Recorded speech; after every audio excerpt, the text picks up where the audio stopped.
আপনি যখন অফিসে তখন আপনার বাসায় বউয়ের এক্স বয়ফ্রেন্ডের কাছে মানে তার মানে আপনার সাথে পুরো সংসারের সময় তার সাথে যোগাযোগ ছিল। বিয়ের আগে ওদের সম্পর্ক ছিল, ওদের বাসায় প্রপোজ পাঠাইছে, তখন বয়স কম ছিল, 2014 সালে। এই জন্য তো এটা দেয়নি। রাত্রে আপনার সাথে শুয়ে মেহেদি দিল, পরের দিন সকালবেলা উঠে আর একজনের সাথে বিয়ে করি বউ সে আর একজনের বিয়ে করে বাসর করতেছে আর সেই বউ আবার আমি নিয়ে আসবো না। পরে জিজ্ঞেস করা হইতেছে, আমি ওরে আগে ডিভোর্স দিছি অক্টোবর মাসে। হ্যাঁ আমি তো হতবাক হয়ে গেছি, আমি পাথর হয়ে গেছি, দাঁড়ায় আমি কিছু বলতে পারতেছি না। আমি আবু জাফর মাহবুব, বাসা হচ্ছে নারায়ণগঞ্জ, আর এ হচ্ছে আমার মেয়ে মাইশা মাহবুব সুবহানা, ওর একমাত্র মেয়ে। ওর বয়স হচ্ছে 1 মাস কম 3 বছর। আপনি বললেন যে আপনি বাসায় মানে আপনার দোকান থেকে ফিরে এসে দেখেন আপনার বউ নেই। 2017 সালের নভেম্বর মাসে বিয়ে করি। 17 প্রেমের বিয়ে। প্রেমের বিয়ে না, অ্যারেঞ্জ ম্যারেজ। বিয়ের 1 বছরের মাথায় আমাদের ফ্যামিলি থেকে আমি বিচ্ছিন্ন হয়ে যাই। কেন? বাসা থেকে একটু প্রবলেম ছিল, আমার ব্যবসাটা একটু দূরে ছিল, আমি ব্যবসার কাছাকাছি আইসা করছি আর কি। নিজে ভালো থাকার জন্য, আমার বউ সহ ভালো থাকার জন্য আসছি আর কি। আসার পর মোটামুটি 1.5 থেকে 2 বছর প্রচণ্ড কষ্ট হয়েছে, আর্থিক দিক দিয়া, ব্যবসার দিক দিয়া, সব দিক দিয়ে কষ্ট। যে কষ্টটা হচ্ছে গিয়া রিয়েলাইজ করার মতো নাই, কারণ আমি করছি। কেমন? খাবার দাবারের কষ্ট করছি, থাকার কষ্ট করছি, কখনো ভাড়া থাকিনি। যেখানে ছিলাম সেখানে খুব কম টাকায় ভাড়া নিয়ে থাকছি এক রুমের মধ্যে। ওর আস্তে আস্তে যেমন ওটার সাথে অ্যাডজাস্ট করতে করতে আল্লাহ পাক আমার দিকে তাকাইছে। যেমন 2-3 বছর পর একটু একটু করে বাড়ছি, বাড়তে বাড়তে যেমন বাসায় ছিলাম নিচে, ভাড়া ছিলাম আর কি, সেই বাসায় পুরো ফ্ল্যাটে গেলাম আরেকটু ভালো থাকার জন্য। তারপর আরেকটু ভালো থাকার জন্য পাশের ফ্ল্যাটে, বড় ফ্ল্যাটে গেলাম। যা যা করা দরকার ছিল সবই করছি ইনশাল্লাহ। আমার বাসায় 2 জন মানুষ থাকার জন্য যেগুলো করা দরকার, মিনিমাম 10 জন মানুষ থাকতে পারবে এমন করা করছি আর কি, আমার বউ আমার জন্য। আমাদের বেবি হলো 5 বছর পর, 17 পর 18, 19, 20 শুরু হলো করোনা। 18, 19-এ আমাদের 2টা বেবি নষ্ট হয়েছে। সেটা আমি জানতে পারি গত 3 দিন আগে। 3 দিন আগে জানতে পারি। কীভাবে জানতে পারি? যে রিপোর্টসগুলো ছিল, ডাক্তার রিপোর্টসগুলো, সেগুলো হচ্ছে পুরাতন রিপোর্টস, সেগুলো বাসার একটা জায়গায় ছিল। সেই রিপোর্টসগুলো আমি খুঁজতে খুঁজতে পাই। খোঁজার পরে যেমন এভিডেন্স হিসাবে আল্লাহ পাক আমার সহায় ছিল, আমাদের সবাই আমার সহায় ছিল। সহায় ছিল বিধায় আমি আর কি ওগুলো খুঁজে পাই। বাচ্চা নষ্ট করছে বউ? জি। আপনারা বলেও নেই? না, আমি জানি Oh আর কি, আমি হতবাক। আপনার 2টা বাচ্চা সে নষ্ট করছে, আপনি জানেন? জানি। এটা বউ, মাশাআল্লাহ। তারপর করোনা চললো। করোনার মধ্যে খুব একটা বাজে অবস্থায় ছিল। আমি আমার বাসা থেকে বিচ্ছেদ হওয়ার পর থেকে আর কি বাবার সাথে যোগাযোগ ছিল, আবার আম্মার সাথে যোগাযোগ ছিল। মান্থলি একটা কস্ট আমি দিতাম, প্রথম দিক দিয়ে নেয়নি। তারপরে যেমন একটা ছেলে তো একটু একটু হয়েছে নিচে। করোনার সময় যেমন 2020 সালে আমার বাবা অনেকবার বলছে, তুমি ফিরে আসো, দোকান ভাড়া দিবা কিভাবে, বাসা ভাড়া দিবা কিভাবে, নিজে চলবা কিভাবে। তখন যেমন আমি একবার চিন্তা করছিলাম চলে যাব, আবার চিন্তা করলাম আসছি আবার যাব, যাওয়াটা ঠিক হবে না। আইসা করছি যেহেতু আইসা করছি, কষ্টটা আমি করি, আমার ওয়াইফও করছে কষ্ট, করে নাই যে তা না, অনেক কষ্ট করছে। আমরা 2 কেজি চাল আনা, আধা পোয়া তেল, আধা কেজি পেঁয়াজ, এগুলো নিয়েও সংসার করছে। আমার দোকানের আশেপাশে থেকে আমি কিছু কিনি না, কিনছি দূর থেকে, কারণ দোকানের আশেপাশে আমার ব্যবসার বয়স 17 বছর। যেখানে ব্যবসা করি সেখানে বয়স 17 বছর যাওয়ার ব্যবসা করি। ওইখানে আশেপাশে থেকে আমি যদি 2-4-5 লাখ টাকার জিনিসও নেই, বলবে না কেউ যে তুমি নিলা কেন, কবে দিবা। নিজের সম্মানার্থে আমি আমার বাসা, যেখানে আমি বাসা থাকি তার থেকে একটু দূরে গল্লির ভিতর থেকে এগুলা নিয়ে খাওয়া দাওয়া নিজে যা করতাম। অনেক কষ্ট করছি 2 জন। ও আমাকে সাপোর্ট দিছে, আমি ওকে সাপোর্ট দিছি। কেন সাপোর্ট দিছি? 2 জন ভালো থাকার জন্য আসছে। সাপোর্ট ছিল ভালো, আমাদের বন্ডিংও ছিল ভালো। এর মধ্যে টুকটাক ওর বিয়ের আগে যেগুলো হয়েছিল, যেমন এখনকার যুগে যেগুলো হয় একটু বয়ফ্রেন্ড গার্লফ্রেন্ড এগুলো থাকে আর কি বিয়ের আগে, ওর ছিল, ওগুলা মাইনে নিয়ে আমি ওকে বিয়ে করছি। আমার ওয়াইফ আবার হচ্ছে গিয়া আমার সাথে একটু আপনার কি বলে সুন্দর। আমি ওকে প্রথম দেখাতে পছন্দ করছি, আমাকে ঘটকের মাধ্যমে দেখানো হয়েছে।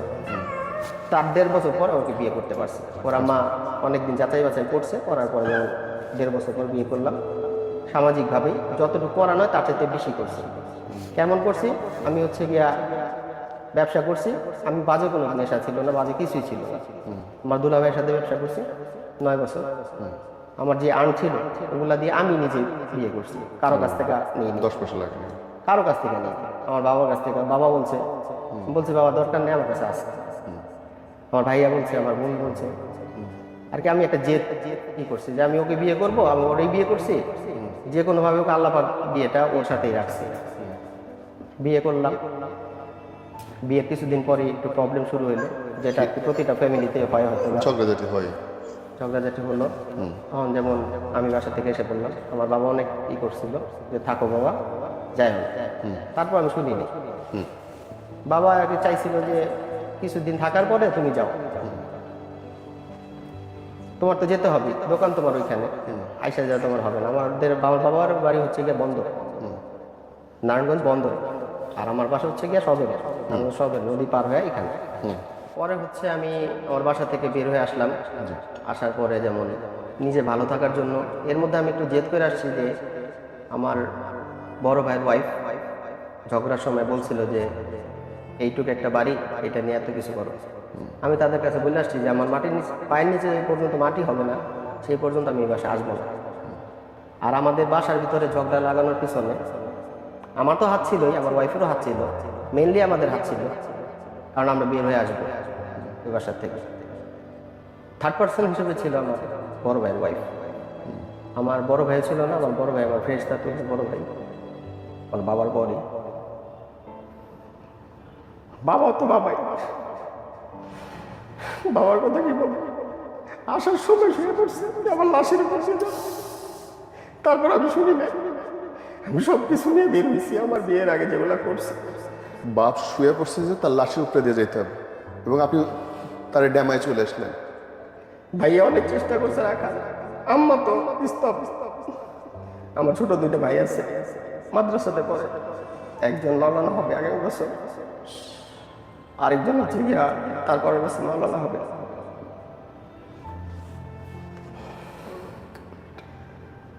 শুধুমাত্র নিজে ভালো থাকার জন্য আসছে, ওয়াইফে ভালো থাকার জন্য আসছে। বিয়ের প্রথম থেকে আমার বাবা আমার ওয়াইফকে অনেক আদর করতো, অনেক। ফার্স্ট টাইম একটা ঝগড়া হইলো, আমার ওয়াইফকে আমার বাবা জিজ্ঞেস করছে, শীতের সময় ছিল তো, মা তুমি কি পিঠা খাইবা? ওই ঝগড়াপাত শুরু ভাবির সাথে। ভাবি একটুখানি মন মালিন্য হয়েছে। সে যেমন বলছে যে এতদিন আমি আছি, আমাকে কখনো জিজ্ঞেস করা হইলো না। বাবা যেমন বললো যে তুমি তো ওর 4.5 বছর আগে আসছো, তুমি ভালো মন্দ সব কিছু, আর তুমি হচ্ছে বড় বোন, তুমি ওর সাথে কেন করতেছো? ওইটা নিয়ে ঝগড়াপাত শুরু।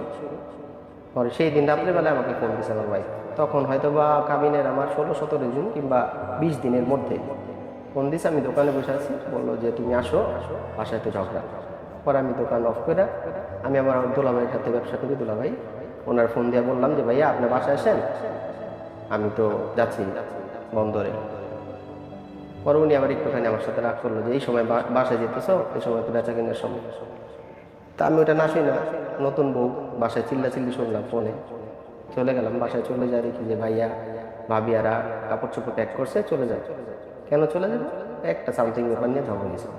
পরে ওইটা আমি, আমার বোন জামাই, তারপর আমার বোন, আমরা মিলা ওনাদের রাখলাম বলতে ভাইয়ারে আমার আপুর বাসায় নিয়ে গেছে, আর আমি হচ্ছে গিয়া বাসায় ছিলাম। অনেক রিকোয়েস্ট করার পর যখন থাকলো, এর মধ্যে বাবা যেমন, আমরা 4টা ভাই, একজনকে একটু বেশি ভালোবাসে, সেটা হচ্ছে আমার বড় ভাইকে। সবাইকে বাসে, তো উনি তো বড় সন্তান, ওনার জন্য 2 দিন না খাওয়া থাকি। অনেক রিকোয়েস্ট করার পরে ভাইয়ারে নিয়ে আসলাম। আসার পরে যখন একটু স্বাভাবিক হয়েছে, স্বাভাবিক হওয়া কিছুদিন পর থেকে শুরু হয়েছে 2 বউয়ের সমস্যা। আমার বউ, বড় ভাইয়ের ওয়াইফ। আমরা তো বাইরে থাকি, আমি আমার ভাইয়া, এখানে কাজকর্মের বাসায় থাকা হয় না। আমার ওয়াইফ তো নতুন অবস্থায় আসছে, বাবার যথেষ্ট। আপনার পরিবারের অবস্থা বুঝলেন, আপনার ওয়াইফ চলে গেছে ওই জায়গা থেকে, আসলে কখন, কেন, কিভাবে, কি ঘটলো আসলে? আচ্ছা, এখানে তো শেষ। তারপরে 7 বছর তো একাই ছিলাম। গত ফেব্রুয়ারি 17 তারিখে আমি দুপুরবেলা ওর ফোন দিই যে ওর এক চাচা পুলিশে ধরে নিয়ে গেছে, র্যাবে। ওই আওয়ামী লীগের ছিল, পলিটিক্স করতো, ওনাকে ডেভিল হান্টে নিয়ে গেছে। পরে বললাম, বলার পরে ও আমাকে 1:30টার দিকে আর কি 17 তারিখ 1:30টার দিকে আবার ফোন দেওয়া, বললো যে তুমি কি যাবা? আমি বলছি আমি যাবো, কিন্তু আমার দোকানে যে ছেলেটা আছে ও নামাজ পড়তে গেছে, খাওয়ার পরে যাব। পরে আবার 2:10 ফোন দিলাম যে আমি তো সামনে তো রমজান, কিছু কিছু বাজার করছি, ভারী বাজার, আর কিছু কি লাগবে না? পরে বললো না লাগবে না। আমি বললাম আমার মেয়েটা কি করতেছে? বললো ওয়াশরুমে। ঠিক আছে আমি আসতেছি একটু পরে, আমি যাইনি এখন, যদিও যাই পরে যাব। পরে যেমন আসলাম বাসায় 3:30 বাজে, আইসা দেখি তালা লাগানো, যেটা গত 8 বছরে হয় নাই কখনো। দুপুরবেলা তালা লাগানো। আমার মনে হলো যে ওই বাসায় চলে গেছে, আর চাচা যেখানে ধরে নিয়ে গেছে ওই বাসায় হয়তো বা গেছে। পরে যে বাজারগুলো করছিলাম পাশের ফ্ল্যাটে রাইখা, 2টা সিঁড়ি নামতে কেমন জানি বুকের ভিতরে খোঁজ করে উঠছে। সাথে সাথে আমি ফোন দিলাম, ফোন বন্ধ, সুইচ অফ আর কি, ফোন বন্ধ। এমনিতে বন্ধ রাখলে তো একরকম কথা বলে, আবার অফই, ওটাতে সুইচ অফ, সিম নাই ফোনের মধ্যে। আমার আবার অ্যান্ড্রয়েড ফোন ছিল আমার দোকানে আবার যে কোনো কারণেই রাখা গেছে ফোনটা, আমি শুধু আমার সাথে একটা মুঠো ফোন। পরে দোকানে যাই, যাওয়ার পর ওই ফোনটার সাথে সাথে নিয়ে ইমোতে কল দিই। আমি আর ও বিয়ের পর থেকে ফেসবুক চালাইতাম না, আমি অনেক আগে থেকে ফেসবুক চালাইতাম। এই ফেসবুকের জন্যই প্রবলেম হয়, কারণ ও চালাইতো না, আমিও চালাইতাম না, কিন্তু ও ভিতরে চালাইতো, আমি বুঝতে পারি না। অনেকে জানতে পারছে, আমাকে বলে নেই কেন, ও আবার ভয় দেখাইছে যে বললে তোমার মামার সাথে প্রবলেম হইব, তোমার ভাইয়ের সাথে প্রবলেম হইব, তোর দুলা ভাইয়ের সাথে প্রবলেম হইব, ওরা ভয়ে বলে। যাই হোক, পরে ওর বাবার বাসায় যাওয়ার পরে তোমার শাশুড়ি খাবার বাইরে দিতেছিল আমার শ্বশুরকে। সে যেমন বললো যে মাও আসছো, খায় না। আমি বললাম তো খাইতে আসেনি এখন, আমি খুঁজতে আসছি। পরে বললো তো এখানে আসে না।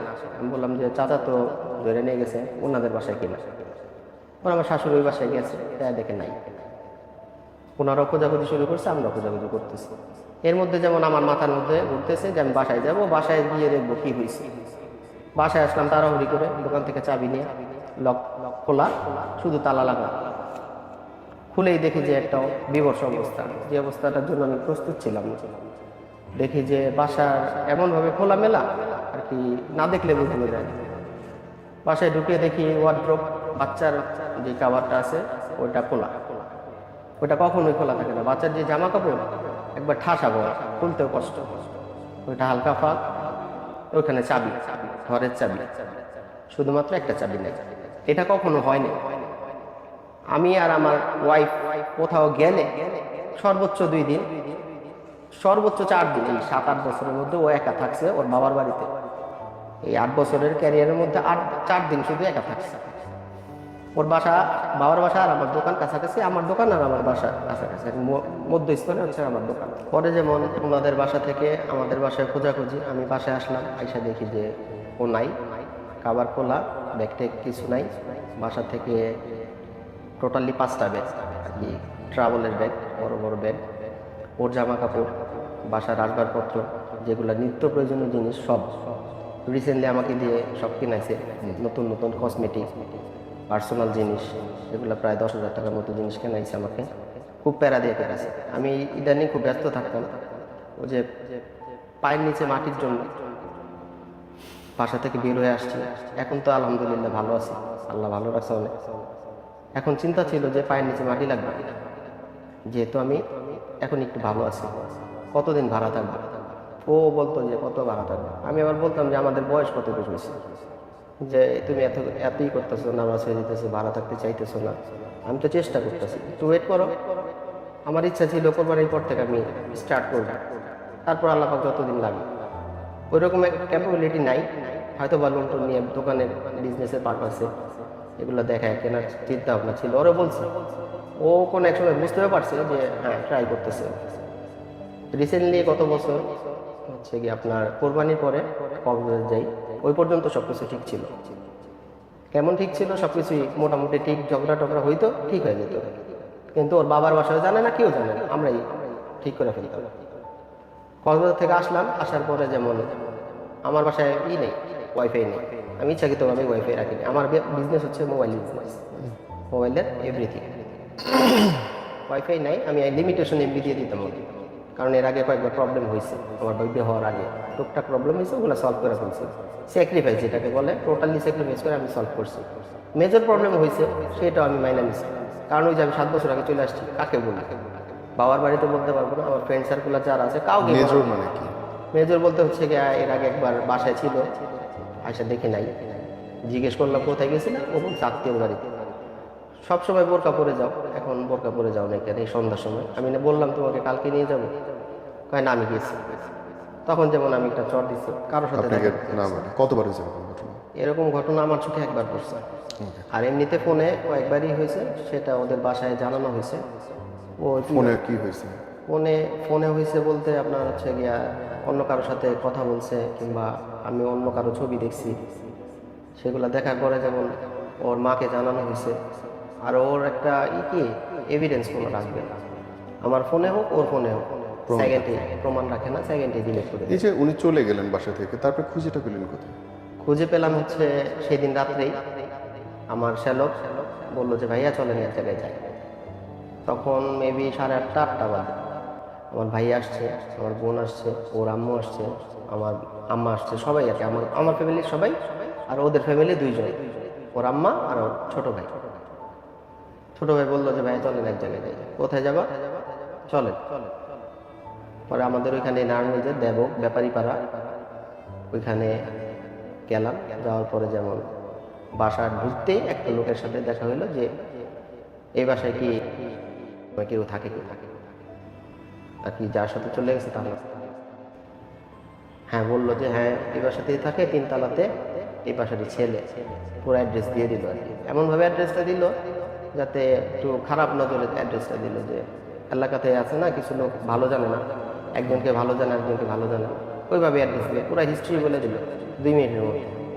তারপর আমরা গেলাম 3 তলাতে। যাওয়ার পরে একজনের বাসাতে এমনি যাওয়া যায় না, নকও করা যায় না, কীভাবে যাবো?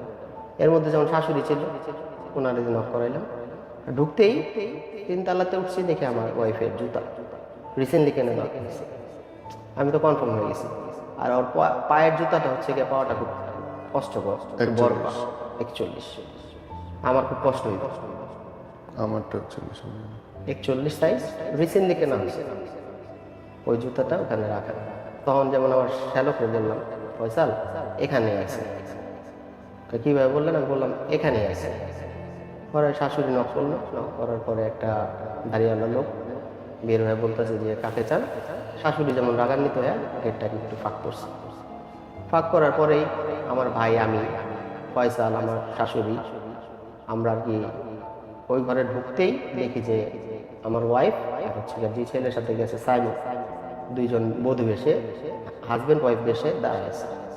এর মধ্যে যেমন আমার মেয়ে খুব ক্লান্ত ছিল সেই দিন, অনেক ক্লান্ত ছিল। ও আমাকে দেখাই আমাকে আবার ড্যাডু বলে, ড্যাডু বলে আমার পেলে এসে বসে দৌড় দিয়ে। সেই মুহূর্তটা যদি দেখার মতো না আর কি, যারা 4 জন ছিলাম তারাই দেখতে পারছে, আর ওরা দেখছে, ওরা খেয়াল করেনি এত কিছু। আমি আর কি আমার মেয়ে পাইছে, আমার সব কিছু পাইছি।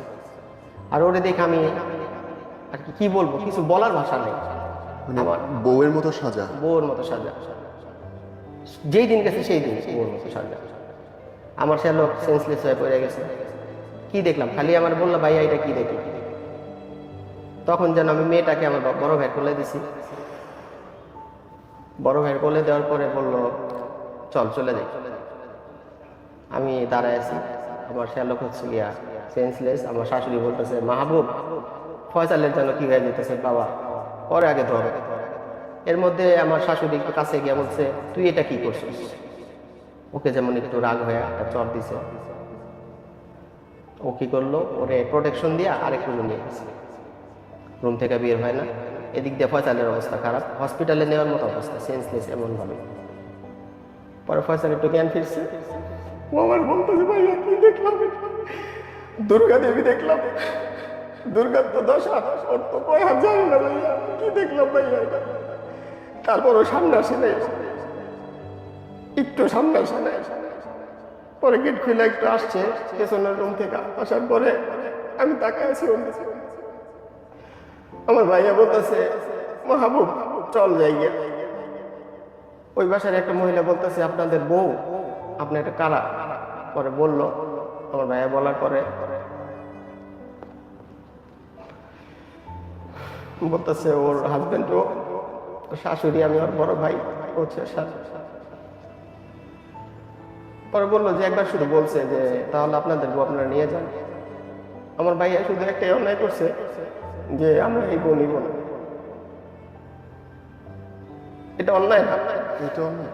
এটা অন্যায় না। সে আর একজনকে বিয়ে করে বাসর করতেছে আর সে বউ আবার আমি নিয়ে আসবো না। পরে পরে জিজ্ঞেস করা হইতেছে, ও বলে আমি যাবো না, আমাকে বাইরে ফেলবো। আমি ওরে আগে ডিভোর্স দিছি অক্টোবর মাসে। হ্যাঁ, আমি তো হতবাক হয়ে গেছি, আমি পাথর হয়ে গেছি, না আমি কিছু বলতে পারতেছি না। আমার শ্যালক আবার সেন্সলেস হয়ে গেছে, ওর আবার একটু রাগ বেশি, ও আবারই হয়ে গেছে, পরে বসে পড়ছে। পরে যেমন ও একটু কাছে আসছে, তো সুতরাং একটু কাছে আসার পরে আমি যেমন একটু রাগান্বিত হয়ে ওর ফেসটা এমনভাবে সাজায় রাখছে, ফেসটা আমার কাছে ভালো লাগে না। আমি ওকে একটু ধরতে গেছিলাম, হাত ঢাকায় গেছিলাম যে তোর ফেসটা নিয়ে তো এত কিছু। পরে যেমন ওইখানে পিটুনি খেয়েছি আমরা, আমি আমার শ্যালক আমাকে এই শার্টটা পরেছিলাম, টানাটানি করছে মারার জন্য। ভাইয়া যেমন আমাকে আগলায় নিয়ে আসছে, ফয়সাল নিয়ে আসছে। আসার সময় যেমন 5টা যে ব্যাগ নিছে, ওই 5টা ব্যাগের মধ্যে 2টা ব্যাগ ছিল হচ্ছে বারান্দায় ছিল আমার শাশুড়ি, আবার ওই ব্যাগ 2টা চিনে। একটার মধ্যে হচ্ছে আমার মেয়ের কাপড় চোপড়, আরেকটাতে ওর কাপড় চোপড়, কিন্তু ওগুলা ওইরকম এক্সপেন্সিভ না, কি দামি না। ওটা হচ্ছে গিয়ে ওর বাসায় যায়, আমাদের বাসায় যায়, ওগুলো পরে যায়। ওগুলা তখন তার দেখিনি, বাসায় এসে দেখছি যে এগুলা নিয়ে আসছি। এই 2টা ব্যাগই নিয়ে আসছি। আর আরো যে 3টা ব্যাগ ছিল, ওই 3টা ব্যাগের মধ্যে মূল্যবান জিনিস, যেমন কি বলবো, সব একটা মেয়ে মানুষের যা যা লাগে বাসায় থাকলে, ও যেগুলা নিছে মিনিমাম 2-3 মাস কিছু লাগবে না, কিনতে হবে না, একবার টোটালি। এখন কি বলবো আর, একবারে পার্সোনাল জিনিস থেকে সবকিছু আমার কাছ থেকে নতুন কেনাইছে। যেদিন যাবে তার আগের দিন রাতেবেলা মেহেদি দিছে। আমার হঠাৎ করে বলতেছে যে মেহেদি কিনা নিয়ে এসো, আমি মেহেদি দিব। তার আগের থেকে বলতেছে। আমি বলি যে তুমি তো মেহেদি দিতে পারো না, তোমার আপু দিয়ে দে ঈদের সময়। রাত্রে আপনার সাথে শুয়ে মেহেদি দিল, পরের দিন সকালবেলা উঠে আর একজনের সাথে বিয়ে করি। জি বউ জি। আড়াইটা বাজতেছে, ও মেহেদি দিতেছে। কথা আমার মেয়েকে বলেন নেই দিতে আপনি দিতে। বউয়ের সাথে? কেন করলি তুই এটা? মেহেদি আড়াইটা বাজে, 2বার আমি যাচ্ছি, জায়গা বললাম এখনই দিতেছো, ইউটিউব দেখা দিতেছো, পারবা না। তোমার খালাতো বোন যে পার্লার আছে, ওরে বইলে আসতে, ও দিয়ে দিব। আমাদের বাসায় একদিন খাওয়া দাওয়া করবে না, দিয়ে দিবে। পরে যেমন ও 2:30 না 3টা পর্যন্ত দিয়েছে, আমি ঘুমাই গেছি, কারণ দোকানে যাব সকালবেলা, খুব টায়ার্ড ছিলাম। আর কি এমন প্যারা দিয়ে আমাকে যাওয়ার 10-15 দিন আগে থেকে যেই জিনিসগুলা কেনাইছে, আপনি সেগুলা জিজ্ঞেস করছেন আপনার বউরে যে কেন করলেন, কেন গেলেন? সেটা জিজ্ঞেস করতে পারতেছি না এখন। ও কাছে আসতেছে, ফোন ধরে নাই। ফোন দেয়, হুম? ফোন দেয়। বলতেছি আপনাকে, সবটা শুনলে আপনি হতবাক হয়ে যাবেন হয়তো বা। ফোন দেয়?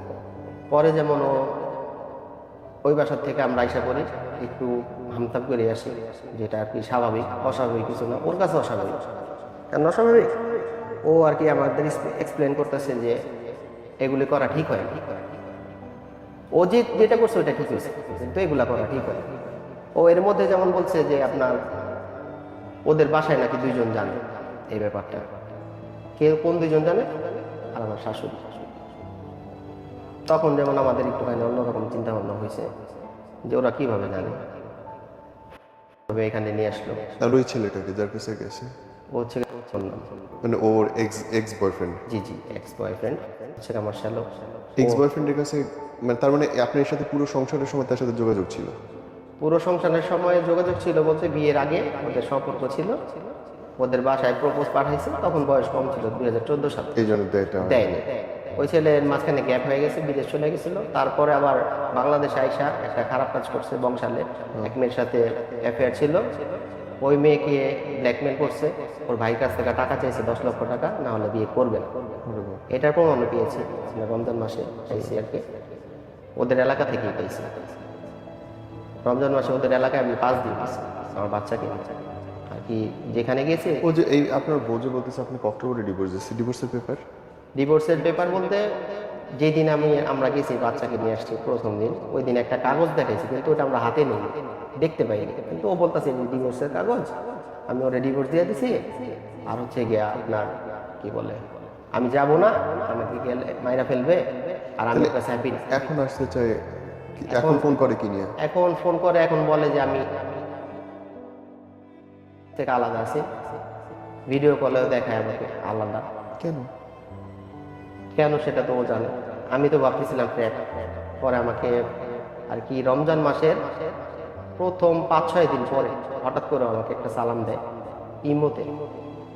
মুসলমান সালামের উত্তর নিছি, নেওয়ার পরে যেমন জিজ্ঞেস করতেছে আমার মেয়ে কেমন আছে, আপনি কেমন আছেন, বলতে বলতে যেমন ওয়াইফ ছিল আমার সাথে প্রেম করলো, আমিও করতেছি।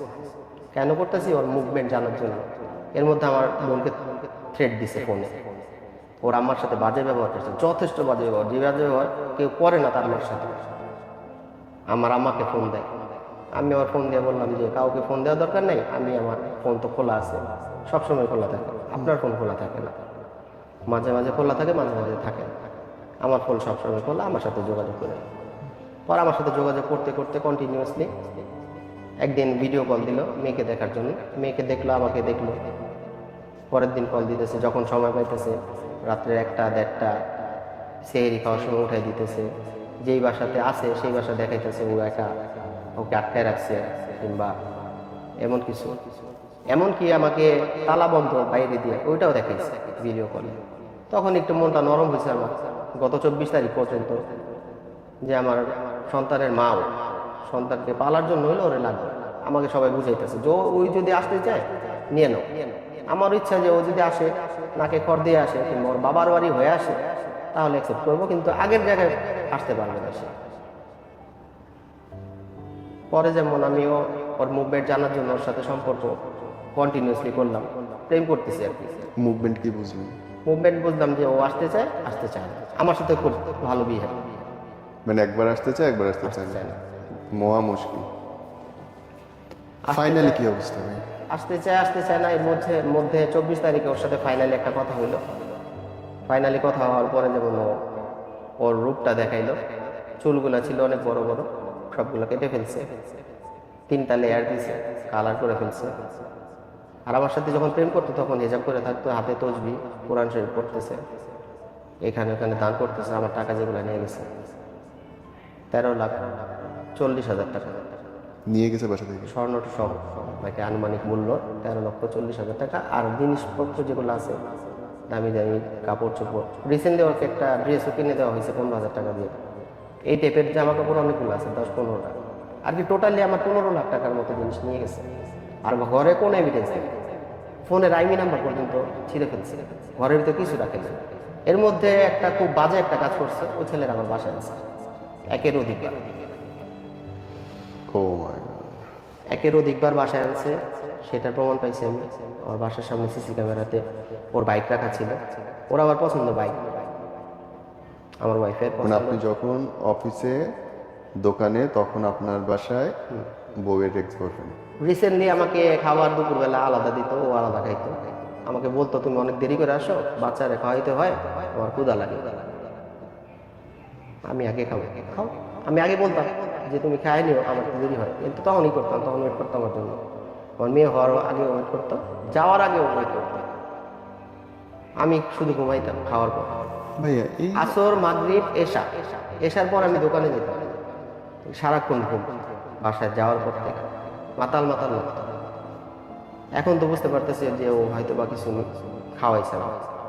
বিকেলে বলতো যে আমি একটু হাইটে আসি নিচের থেকে বাবুকে নিয়ে, আমি তো আর জানি না কি কারণে হাইটে আসি, কারণ আসর থেকে মাগরিব একটা সময় আছে, বলতো ছাদে থেকে ঘুরে আসি, আসর থেকে মাগরিব সময়। আমার মনে হয় ওই সময় ওর সাথে কথাবার্তা বলতো, তখন তার বুঝতে পারিনি।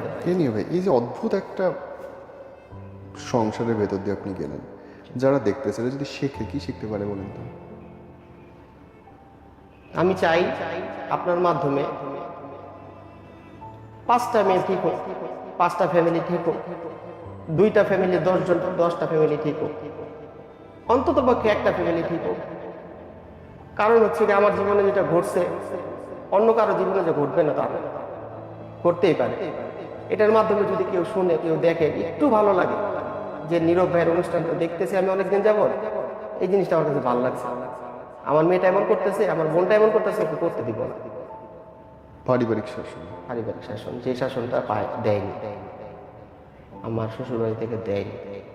আমি তো জানি 7-8 বছর আমি একটা গন্ডির মধ্যে ছিলাম। কেমন গন্ডি আমি কিছু বলতে পারিনি কখনো। আমার বাবা মাকে ছেড়ে আসছে, আমার শ্বশুর বাড়ির একটা ছিল রাজনৈতিক। যদি আপনার বউয়ের জন্য কিছু বলতে চান অন ক্যামেরায়।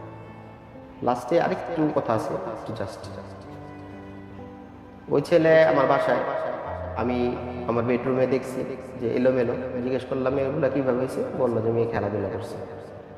ওই খেলাধুলাটা যদি 10 জন বাচ্চাও করে, ওটা থাকেন বিছানাটা যেভাবে ছিল। তখন আমি এটাকে আমাকে অ্যাভয়েড করে অন্যদিকে টান নিয়ে, আমি তো দোকান থেকে আসলাম 12টা বাজে, খুব চিল্লাচিল্লি করতে, আমি ভয়ে অন্য রুমে যাই বসে থাকতাম, কারণ রাত্রে 12টা বাজে, মানুষ তো খারাপ বললো। তার মধ্যে 2 দিন বাথরুম থেকে সিগারেটের গন্ধ পেয়েছে। একদিন ভাবছি পাশের বিল্ডিং কাজ চলতেছে হয়তো বা, পরে আরেকদিন ও তো ফাইসা গেছে, আমার এক্সপ্লেন করতে পারতেছে না যে কে সিগারেট খাইল। বাচ্চাকে খাওয়াইতেছে, ইচ্ছাকৃতভাবে বাচ্চাকে বমি করাইল।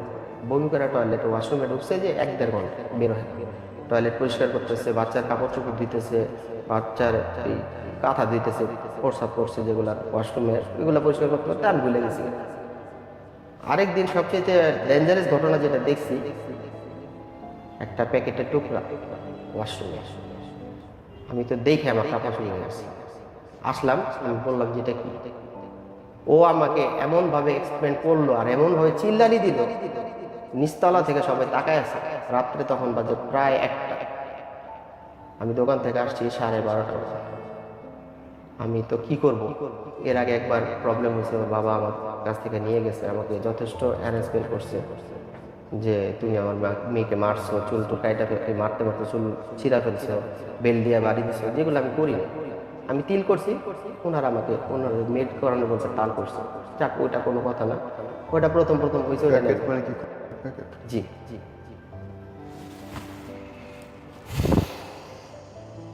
ও আমার বললো যে ব্যালকনি দিয়ে আসছে, উইরা টুইরা বাতাসে আসছে, এটা ওইটা বুঝাইতে চেষ্টা করলো। আমি ছেলে মানুষ, বুঝতে পারছি যে হয়তো আমি ফেলছিলাম, আমার মনে নেই। আপনি এরপরে ওই বউরে নিতে চান? ওই বউকে অবশ্যই না, কারণ হচ্ছে আমি গত 24 তারিখে আর কি, মার্চ মাসের 24 তারিখের পর ওকে দেখার পর, ওর কথা শোনার পর আমার আত্মীয় স্বজন অনেকেই কথা বলছে, আমার বন্ধু ফ্রেন্ড সার্কেল ওর সাথে 2-2.5 ঘন্টা কথা বলছে। এর মধ্যে যেমন থানাতে অভিযোগ করা আছে, থানার যে ইন্সপেক্টর SI উনিও কথা বলছে, ওর সাথে বোঝানোর চেষ্টা করছে। ও আসতে চায়, কিন্তু একটু সময় দিতে হয়। পরে যেমন SI খুব রাগিন্বিতভাবে বলছে যে আপনি যদি আসতেও চান, মাহবুবের কাছে আমি দিব, মাহবুবের বিয়ে আমি করি। SI ডিউটি করতে আসছে 11টা বাজে, গেছে 3টা বাজে। ওনার ডিউটির সময় ছিল আধা ঘন্টা। উনি আমার এই ঘটনা শুনে এক্সট্রা টাইম দিয়েছে। কী কারণে দিয়েছে উনি জানেন। এনে ভাই শেষ করছি, কিন্তু মনের মধ্যে একটাই প্রশ্ন যে নারী নির্যাতন শুনতে শুনতে আমরা ক্লান্ত। তো পুরুষ মানুষ যে কত ভয়ানকভাবে নির্যাতিত হয় এবং এদের কোনো বিচার নেই, কার কাছে কি চাইবে। ঘরের মধ্যে বউ বাচ্চা রেখে গেলাম, আমার সম্পত্তিতে আরেকজন এসে চাষ করে চলে যাইতেছে, আমার কিছুই করেন নেই, কিচ্ছু। অদ্ভুত এক সমাজ, পরিবর্তন হোক, সেটা করে।